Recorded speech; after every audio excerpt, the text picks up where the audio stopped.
I think it is very appropriate that the launch of the Moray House Trust should feature Martin Carter. David loved Martin and Phyllis, and Martin's poetry was part of his intellectual life. Martin was often here, and I imagine his poetry was quoted in this house more often than any other, by far.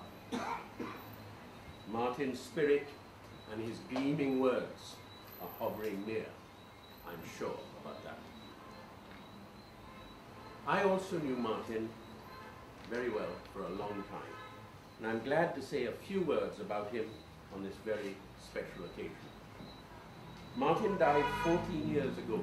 It seems hardly any time at all since he died, and yet it seems a long, long time.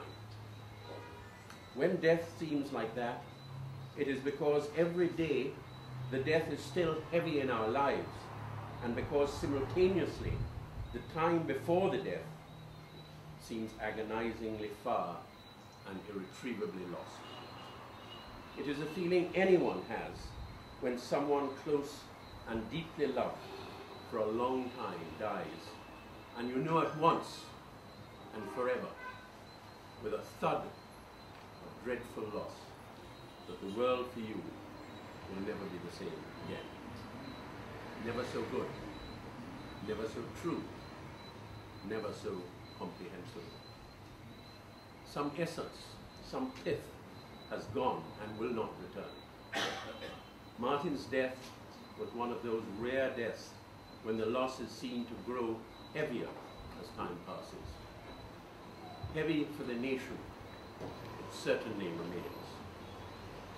He was Guyana's greatest poet.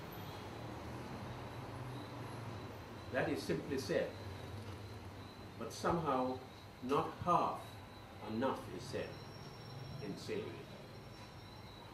In his poems, he always told the truth about himself and his people and the world, so we all came to trust his words beyond all others. Why do you think Martin Carter was and is quoted by every sort of person on every sort of occasion in every kind of situation? This truth is that his poetry verifies all manner of things. There is a poem by Raina Maria Rilke about an antique marble torso of the god Apollo, the beauty of which impresses on the onlooker for all time the need to change one's life forever. The poem's central line proclaims, you have to change your life. And to this day, I read Martin's poetry remembering he once told me about that poem and quoted that line. At the time of Martin's death, I thought about the man I had known for so long, and I tried to capture for myself, surrounded him, the unique impression which all who met him felt in his presence. It was not just the effect of his unforgettable poetry, the unforgettable poetry that he wrote throughout his life. I cannot find better words than I used then to express my sense of Martin's presence. I said then, and I repeat now, there was a unique seriousness in Martin which captured one's attention and love. It was a deep seriousness about his tasks in life, about life itself, about life's meaning that went beyond anything I have felt in anyone else I've known. The task of the poet is sacred. One's integrity is sacred. The loyalties of love and friendship are sacred. The rights of men are sacred and are too often abused. The wonder of the world is sacred, and why is it that it is so often neglected?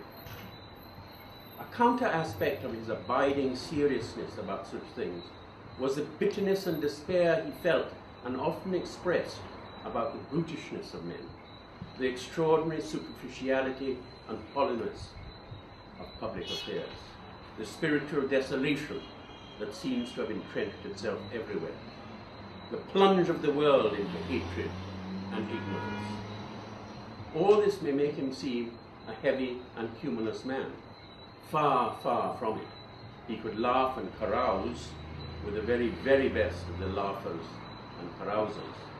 But there was that core of seriousness about the sacredness of the word, the sacredness of the works of man in the world, that never left him and that I will never forget.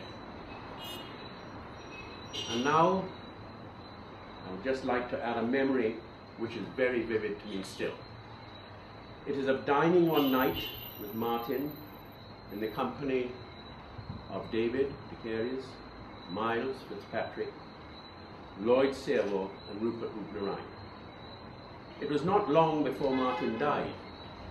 He had not fully recovered from the stroke he suffered some years before, but still he could be eloquent, and now he gave us a magnificent burst of talk in praise of the Irish poet, W.B. Yeats.